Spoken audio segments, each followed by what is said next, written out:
Tech and clips.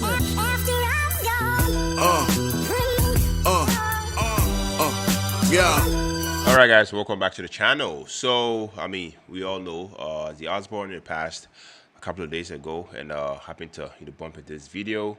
WatchMojo.com. 10 most memorable Ozzy Osbourne moments, guys. Super excited for this one. This video spans a little over 14 minutes, so we better not waste any more time. Let's watch it and definitely get my thoughts at the end of the video as always. Stick with me till then. Let's go.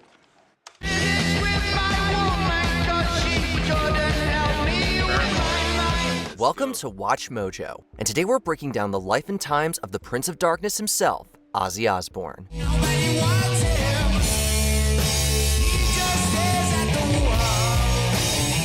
Joining Black Sabbath. What is this that stands before me? In 1968, a 20-year-old John Ozzy Osbourne joined forces with guitarist Tony Iommi, bassist Geezer Butler, and drummer Bill Ward to form Earth, the blues rock band that would soon rebrand as Black Sabbath. Osbourne, fresh out of prison for petty theft and working odd jobs in Birmingham, brought a distinctive, haunted wail that perfectly matched the group's brooding, down-tuned sound.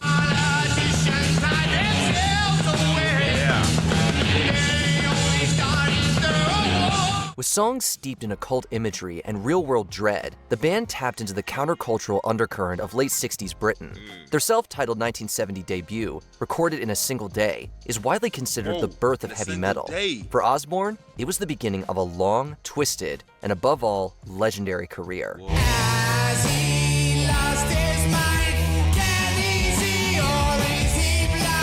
Being fired from Black Sabbath. But the coke comes in and the weed comes in and the chicks come in, the marriages and the divorces. So you're less than focused now, right? We were fighting the world.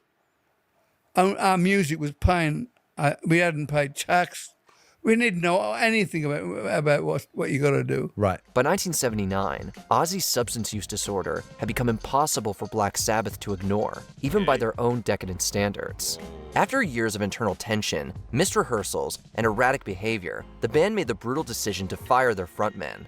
While Ozzy claimed that substance use ran rampant in the band, he was nevertheless ousted and encouraged to pursue a solo career by his manager, Don Arden. So in the end of the day, I must confess, Tony was right when he said I wasn't into it anymore. Yeah. Right. Because I would say things like, I want to do a solo album. And they say, well, if you've got any of the ideas, put it to the band. And I couldn't talk on a musical terms because I don't play an instrument. Right. It marked the end of an era. The voice that had defined Sabbath's groundbreaking run was gone, but it also forced a turning point. All alone at rock bottom, Ozzy would soon be rescued, both personally and professionally, by Don's daughter, Sharon, setting the stage for one of rock's most improbable and iconic solo comebacks. I'm in there one day, and Sharon knocks the door, and she goes, "F me," she goes. No, she don't go, "F away," she just said, "If you clean your act up, I want a manager." Embarking on his solo career with Blizzard of Oz. After being fired from Black Sabbath, Ozzy was adrift until Sharon Arden pushed him back into the studio. Teaming up with virtuoso guitarist Randy Rhoads, Osbourne recorded Blizzard of Oz, released in 1980. It was a seismic statement, not simply a comeback, but a reinvention. Blending heavy metal theatrics with polished songwriting and Rhoads' neoclassical flair, the album spawned signature songs like Crazy Train and Mr. Crowley. Mr. Crowley.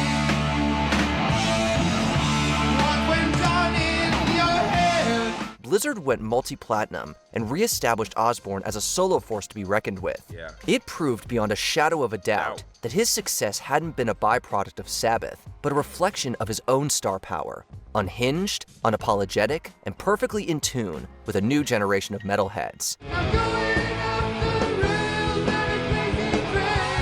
The death of Randy Rhoads. At that point in my life, I'm sure he was sent from somewhere else, because if it wasn't for Randy Rhoads, I know I wouldn't be here. As you'll soon see, 1982 was an intensely consequential year for Ozzy.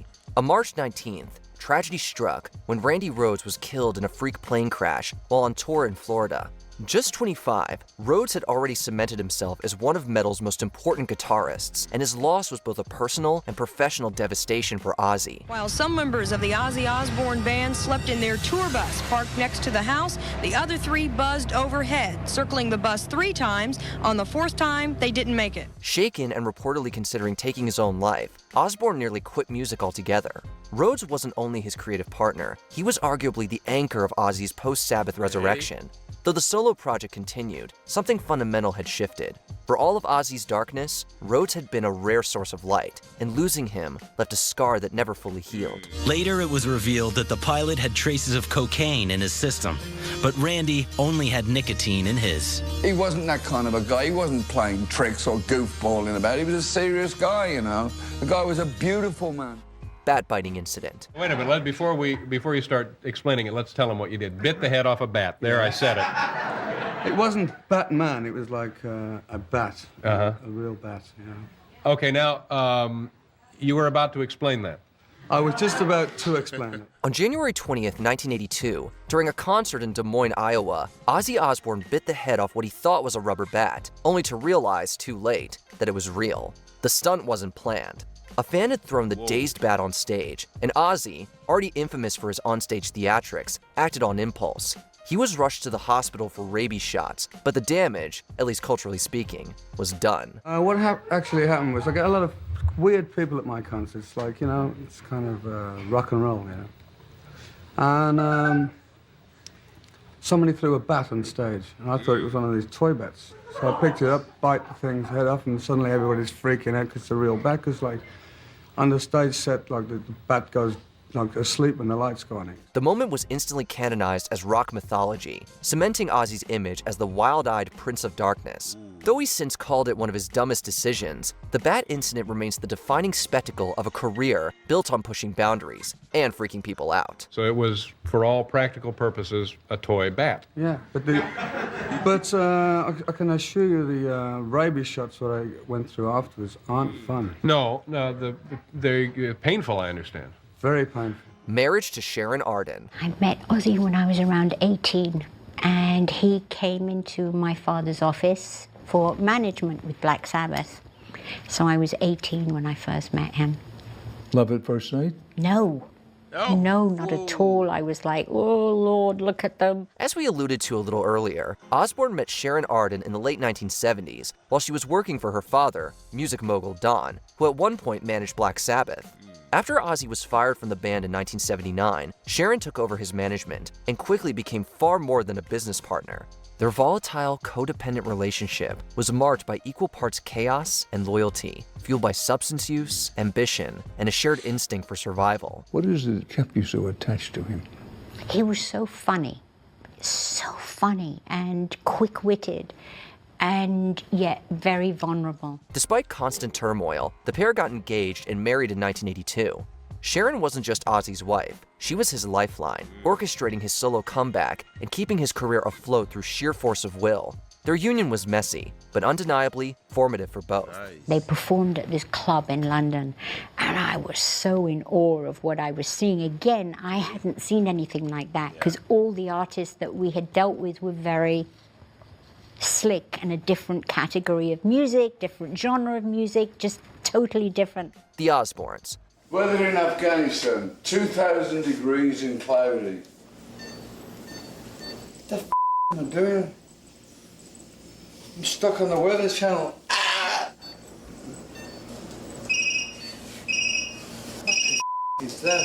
Ozzy Osbourne inadvertently changed television in 2002 with The Osbournes, MTV's fly-on-the-wall reality series that pulled back the curtain on his profanity-laden domestic life. Far from the satanic caricature of his stage persona, Ozzy appeared as a well-meaning, if bewildered dad, navigating a chaotic household, led by the sharp-tongued Sharon and their eccentric children. This has got to be the 24th house that my kids have lived in. We've got crosses going everywhere. There's crucifixes. I'm having them painted on the walls. We've got crucifix door handles. We'll never be able to sell it. The show was an instant sensation, shattering ratings records and reshaping how society conceived of the notion of celebrity. The Osbournes paved the way for reality TV as we know it, from Keeping Up with the Kardashians to countless others. Once again, Ozzy stood at the center of a cultural shift, this time without even meaning to. We didn't give the owners any written instruction. We gave them the remote controls, and then the owners figure out by himself how to work it, so that's how easy it is. Hi, I'm Dr. Craig Slipinski with the Spine and Nerve Center here in Ghana. Today I'm going to talk to you.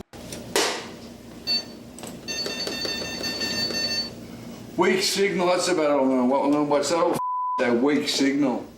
Jack! Creating Ozzfest. My wife tried to get me on Lollapalooza. I called up for Ozzy to go on Lollapalooza, and it was like, excuse me, you must be joking.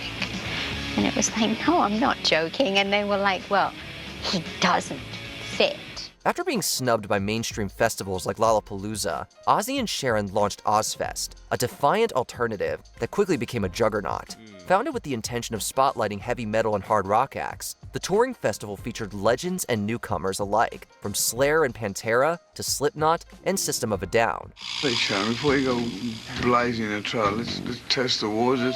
It was a big risk, a big financial risk, and also more than the finances. It was like, okay, if this doesn't work, how am I going to get the egg off my face? For Ozzy, it was a savvy business move that helped revitalize the metal scene in the late 90s and early 2000s. Ozzfest proved that the genre's outsider status was its greatest asset and solidified the Osbournes as unlikely but undeniable power players in music entrepreneurship. You want to help as many new bands as you can, but you know, you have to be selective.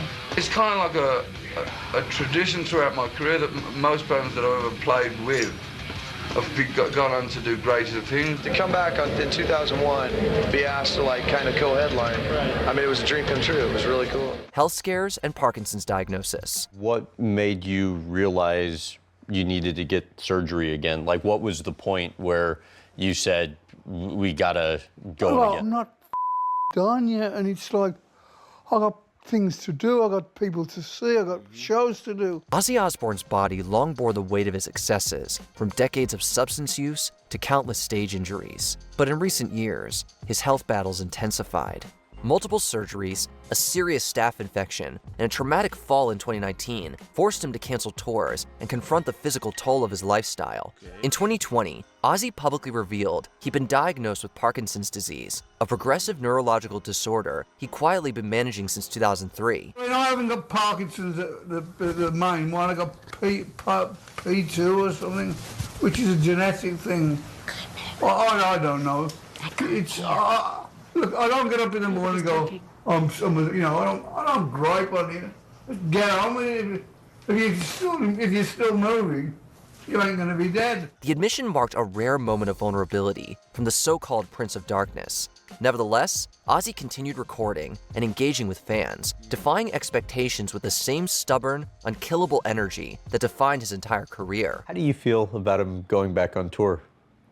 I just do anything, you know, sell my soul to the devil if I haven't already, to get him back on the road. It's where he belongs. That's his life, you know, his fans, his band, it's what he's always done. He's not done it. Before we continue, be sure to subscribe to our channel and ring the bell to get notified about our latest videos. You have the option to be notified for occasional videos or all of them. If you're on your phone, make sure you go into your settings and switch on notifications. Reuniting with Black Sabbath one last time.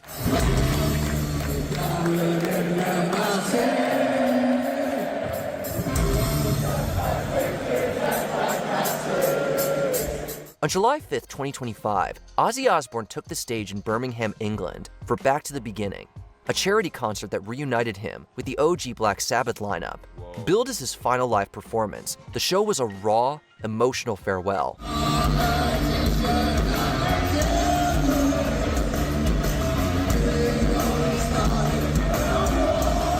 Ozzy delivered Sabbath staples like Paranoid and Iron Man with a steely resolve. The event raised tens of millions of pounds for local health charities, but more than that, it served as a living tribute to a hometown legend. Just over 2 weeks later, on July 22nd, Ozzy passed away at 76. That night in Birmingham became not just his last concert, but his chance to tell Mama he was coming home.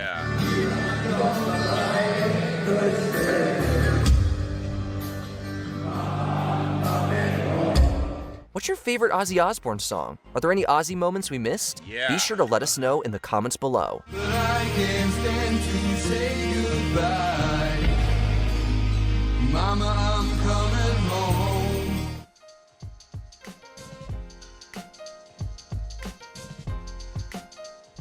Guys, what's your favorite Ozzy Osbourne song? Mine is Time After Time, I think Love Is Blind. You know, happens to one of my favorite songs. I love Mama, I'm Coming Home too. You know, I think that's like the only 2 songs that I've reacted to on the channel. But I look forward to checking out more from Ozzy Osbourne. Yes, I've done Black Sabbath, you know, but yeah.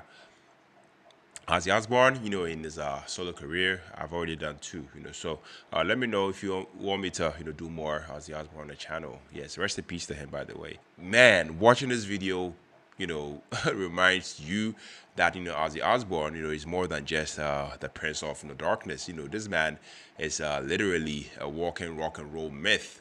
You know, I feel like every moment in this video made me think, you know, did that really happen? You know, and then you realize, yeah, it did. I mean, this man lived it. I mean, the bat biting incident, you know, that, you know, still blows my mind, you know, to this day. You know, I mean, it's reckless, yeah, you know, but also kind of an iconic, you know, in that chaotic, you know, rock star, you know, sort of way. Totally unrepeatable, you know, in today's world. I love the balance, you know, in this video. You know, it wasn't, you know, just about the controversies or the craziness, you know, but also about his evolution. You know, like how the Osbourne's, you know, reality show, you know, totally changed, you know, how we saw him. You know, we got to see, I mean, his funny, confused, you know, that side too, not just the stage demon. And that, you know, Alamo moment, wow, guys, that was cringe, you know, but also classic Ozzy, you know, totally out of control. And it, I mean, it definitely cost him big time, you know, but again, definitely adds I mean, to the legend. I do wish, you know, they included, you know, more of, you know, Ozzy's, you know, I mean, musical highlights, you know, in the mix, you know, like his, you know, comeback performances or his, you know, emotional moments, you know, with Black Sabbath. But I get it. I mean, this was about moments, you know, and most of, you know, his biggest ones were way beyond, I mean, the stage. Yes, Ozzy's life to me, you know, is like a movie. You know, it's chaotic, it's hilarious, and I mean, a bit tragic at times, you know, but it's never boring. This video, you know, was a great, you know, reminder of how, you know, Ozzy Osbourne became, you know, rock icon, you know, not just through music, you know, but through sheer, you know, outrageousness, if that makes sense. Yes. So yeah, whether you love him or question him, you know, he made history. I mean, let me know down in the comment section, you know, what's your most unforgettable, you know, Ozzy moments? You know, do you remember, you know, watching the Osbournes, you know, back in the day, or were you one of those, you know, brave souls, you know, at one of those, you know, infectious, you know, concerts? You know, drop your thoughts, you know, below, guys. Let me know what, you know, Ozzy Osbourne song you'd like for me to react to. I'll definitely be here to do just that. Rest in peace to Ozzy Osbourne, man. Ozzy forever, guys. On to the next reaction. Take care, stay safe, peace out.